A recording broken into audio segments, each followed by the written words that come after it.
time for Danny Bonaduce, Life Coach. You can call me up right this very moment at 1-800-252-1025. Also, happily taking your emails at lifecoach@kzok.com. Life Coach, brought to you by Goldberg Jones, Divorce for Men. Call 1-800-DIVORCE. Let's talk to Daniel in Tukwila. Good morning, Daniel. Daniel? Daniel, honey, are you there? Yes, ma'am. There you go. Well, he listens to girls. Hey, Daniel, what's up, buddy? Oh, please. Daniel, can you not hear Danny? I can. I just hear the Danny Bonaduce Life Coach playing really loud, and it just stopped. All right, I'm going to give this one more try. Can you hear me, Daniel? I can hear you now, yeah. Great. Okay, what's up, buddy? Hey, good morning. Morning. So, hey, I've got a 14-year-old son. I'm a long-time listener. I know you haven't been on here for long, but I've been listening to you since you started pretty much and wanted to call a bunch of times about this. Finally got some resolution to a family legal problem. Yeah. My 14-year-old, he was taken out of state 9 years, 3 months ago. Why was he taken out of state? Just Mom and I didn't get along. I spent gobs and gobs of money fighting her in family courts, and didn't turn out my way. All right, so she legally had your son for the last 9 years. Yeah, I fought for him to not be able to be taken, and somehow was what I feel, whatever, swindled into signing something that I didn't know I signed. Okay, that's the past. Last Wednesday, I get a call from his mom, a plane ticket, a text with his name on it. She's sending him here to live. Right. He's here now. Okay. After all these years. Congratulations. Thank you very much. And for the best interest of my son, I'm trying to not only provide everything for him as far as, his mental and physical well-being and all this, and try to heal the past. Right. Trying to work together with his mom as well. And so we can all just kind of get a little bit of closure. Well, let me ask you something, Daniel. When you say I'm trying to work with his mom, how's that going for you? Is she being reasonable? She called within 24 hours and tried to tell him that it was a visit and that he's coming back after she set him up to come here and live. So this woman's going to be drama no matter what you choose to do, right? I'm just kind of talking to the Lord up above, and hoping that it doesn't turn into drama. I guess my main question is, I really need some legal assistance. I've been doing this stuff pretty much myself. And, I was just going to put a shout-out out there. I know you guys deal with Goldberg and Jones. Yes, we do. Yeah. I'm at Regional Justice Center. I've got a show back up there. I was granted temporary custody because I saw it was going to be drama. I went straight down there with my son. Super smart. Here's what you need to do. You need to hire a lawyer yesterday. You say, and God bless you for praying to the Lord above, but pray to the Lord, hire an attorney. I don't like this woman. I don't know that much about her, but just the few words you have told me, Daniel, I don't like her. I don't trust her. Now, here's the thing. After the age of 13, a judge will take into account who your son wants to be with. That's not the do-all, end-all, but he does get a vote. And if your son is going to stand up and say, hey, I want to live here with my dad, the judge is going to take that into account. You say you've got temporary custody. Everything you've done is smart, Daniel, and you're going to end up, if you follow that, if you hire a lawyer right now, or if you don't hire a lawyer, and I recommend that you do, but it sounds like you're, kind of a wash in deals hiring all these lawyers over the year. I recommend that you hire a lawyer. Either way, you get all the paperwork that you need at the court, sign it, get it all dotted, have this kid sign it, and by the way, his signature accounts for absolutely nothing, but let him do it anyway and get it done. And I would imagine he's 14 years old, you got temporary custody. I'm going to bet money that you get custody of this kid. It's all due diligence at this point. Just be a grown-up from this point on, do all the right things, and this kid's going to stay with him. And you know what? You're you're the responsible adult here. The wife's all kinds of drama. So like I said, I was going to say cross the I's, dot the T's. Don't do that. Dot the I's, cross the T's, and you're going to end up what you have right now extended, and that's with custody of the kids. Good luck, Daniel. 800-252-1025. You need to be calling that number right now if you've got a problem, because Danny Bonaduce can help you. Make that call. Jay in Marysville, you're the next caller on Life Coach. Hey, Jay. Hey, boy, I got to lie. Uh-oh. But short, I've never had any. I have two older daughters that are grown, 25 and 19. Right. And they've been with their mom I was in there, with her for 15 years, and then we had our separate ways, but we don't have any issues. And so the new girl... Wait a minute. You say you got a divorce after 15 years and you don't have any issues? No, I wasn't married. Oh, okay. We were together. Man, I don't even talk to the lady, and I got issues. My life is nothing but issues. I don't know how you did that. I was going to hire you as my attorney. All right, so Jay, what's up, man? Okay, well, the girl I'm with now, we just had a baby boy, and she's on the methadone program. Right. And she evidently had prior CPS issues. Okay, for those of you that don't know what he means, Child Protection Services, that's CPS. Yeah. Okay. And so now they're like crawling up my you-know-what. And, I had a hearing that I didn't even know about till like the day beforehand. And I tried to get a hold of these people, and they it just, I don't know what to do about it, really. Well, they're not here to serve you, man, and it's weird because I've never had any issues with CPS, but I have issues with the government and other bureaucracies, and they're not in the business and telling you when you're supposed to be there. They'll let those things slide, and all of a sudden you're some kind of jerk and in trouble that you didn't show up. So make sure you're looking around for everything because, like I said, CPS isn't going to warn you when your appearance is mandatory, and it is mandatory, and you want to get these guys all cleared up, or they're going to be a thorn in your side forever. So what is your exact question for me? Now, when I talk to them, if I let them know that, because I want to record every conversation I have with them. Right. So is that a good idea? Yeah, I guess if you want to record it, you should tell them. Now, it's illegal. It's called wiretap to record anybody without their information. But why do you want to record them? Just false information.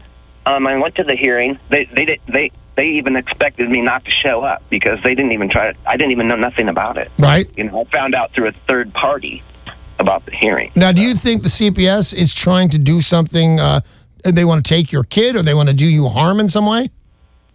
Yeah. And the mother's going through. She's enrolled in treatment. She's doing all the right things.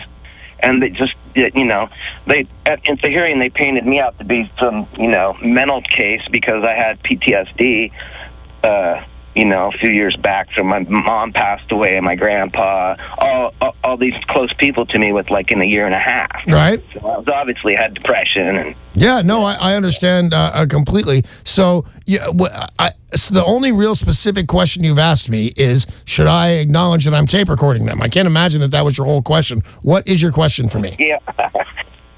I don't know. Do you have any advice? I don't know that it's just all this stuff, stress, work, the whole bit's just coming crashing down, and I don't. All right, here's what I would see, because I don't like the words everything's coming and crashing down. You already had CPSD. I think, and everybody, if you say something like this, people think you're being rude. I'm not being rude at all, I don't think. But I think you could benefit from some medication. I think you should go see your doctor and see, hey, man, I've got all this. I'm using terms like everything is crashing down on me. I'm talking about tape recording some people. I got issues, man. I got anxiety. Doc, what can you do for me? And I think you would clearly benefit from a nice little sedative. Not anything big, not anything nasty, nothing you're going to get addicted to, nothing homeopathic, because homie don't believe in that. But I think, in all seriousness, man, I think you should benefit from some medication. Get in and see your doctor, because I think you're way too tight and wound up too tight. And I think, CPS, they're usually working for your benefits. So don't get all paranoid. See what these guys are up to. And I will give you this in closing. Tape their phone calls from Nevada. I know that sounds crazy. That's the last state in the union where you can record a guy and not tell him they're being recorded. Wow. Yeah, so head off to Nevada. But I think the CPS is not out to hurt you, buddy. They're out to save a kid. Your kid's probably not in that much danger. So you know what? I think everything will work itself out. Tim and Yelm, you are the next caller on Danny Bonaduce Life Coach. Hey, Tim. What's up, buddy? Hi. Okay. Number one, you're my hero, and that's not just because I want to get the right answer. All right, well, good. Okay. So here's the situation. I appreciate that, though, man. Thanks. Thank you. Okay, so I have a 16-year-old daughter who, God bless her mom, I can't get along with her, but I think that, I wouldn't have had a kid with anybody other than her, even if I had to do it over again. Okay. I've had a little bit of legal problems in the past. I did 5 years in prison. I've had a drug problem that thankfully I've gotten a hold of now, and I'm drug free. Good for you, and God bless. Thank you. You're welcome. So my question is, and I heard you say that as of 13, a child has some input as to where they live. My question is, with my background, and I have liberal visitation right now, but my daughter voices, that she would like to come live with me. Would I be better to just leave it alone and let her stay with her mom, so not to make her mom mad, which would result in me not getting as much visitation as I get? Or is my background not so important? I got out of prison in 2010. Yeah, no, I'm with you on this. Let's see. The mom doesn't want you to have custody of how old is this kid? 16. 16. Man, at 16, is she good? Does she stay in school? Does she get good grades? Yes, she's a good kid. Do you want her to come stay with you? If that's what she wants, yes. All right, if that's what she wants, here's my advice. You can hire a lawyer at great personal, you can have that out of your pocket. Here's what I say.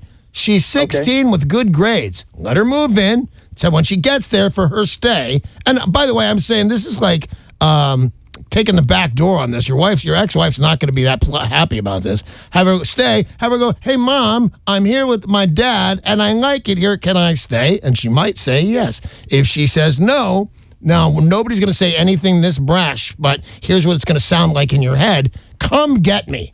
She's 16. She gets good grades. She doesn't have to go anywhere. She doesn't have to do anything. She's a responsible adult. Now, your wife has, in fact, the custody. So she'll when she hires a lawyer and you work this all out, by the time this is all worked out, your daughter's 18 years old.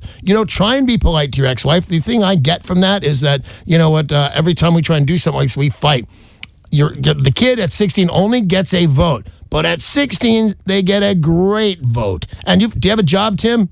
I do. I pay $1,100 a month in child support. It's the best money I pay. I think there's no problem with getting the custody of your kid. 16-year-old with good grades. You've got a job. You pay your bills. I think you should just, try and do it the first way, the legal way. Try and say, hey, I want her. But if she fights, tell the kid on her next visit just to bring extra laundry with her and stay. She's 16. She can make up her own mind. Hey, thank you very much for the call, Tim. I hope that works out for you. Susie in Seattle, you're on with Danny Bonaduce, life coach. Susie in Seattle, what's up? Hi, this is Danny. I just need your help. This is so important. I'm right here. Okay, so I've talked to you before about this. I've been subjected to a year of harassment, bullying, targeting by a superior. Yeah, I remember you, Susie. Right. So I have another job offer that's really, really great, so I'm going to go to that. Good. It's way better than the job I have. Now, here's my question to you. Mm-hmm. Several things are going on. One is he placed me under investigation. I think I told you that. There's nothing to it. It's all bogus, so I'm not worried about it. What is he investigating? If you stole a stapler? Right? Is it inner office kind of crap?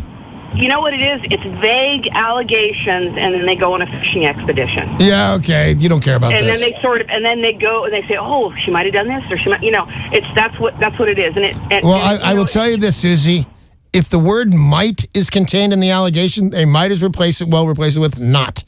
She might have done this. That means nobody did anything. As long as you're still saying might, as long as they don't have closed-circuit TV cameras, are you doing something? You didn't do it. And as long as they're saying might, they don't even think you did it. They're just being a pain in your ass, and that's why we'll join you in saying they're just harassing you. All right, so go on. So here's my question to you. Should I, the investigation is coming up, should I stick around long enough to sort of stand my ground and state my case, or just bail and start my new job? What happens if you don't address these allegations?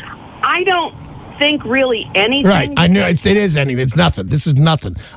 Go if you got the new job, and I would always say this, even if it sucks, don't leave the old job till you have the new job. You got the new job, and they want to sit around and talk about what Susie was doing on, I think I heard, a camping trip, a fishing trip. You don't care. You just go on to the new thing and live your life. They're a bunch of loser guys and administrators, and they don't have the authority to do anything to you, Susie. You're fine, and I appreciate that you count on me for a good answer. Thank you very much. That's all the time we have now for Danny Bonaduce, Life Coach. Life Coach brought to you by Goldberg Jones. For more men, call 1-800-DIVORCE.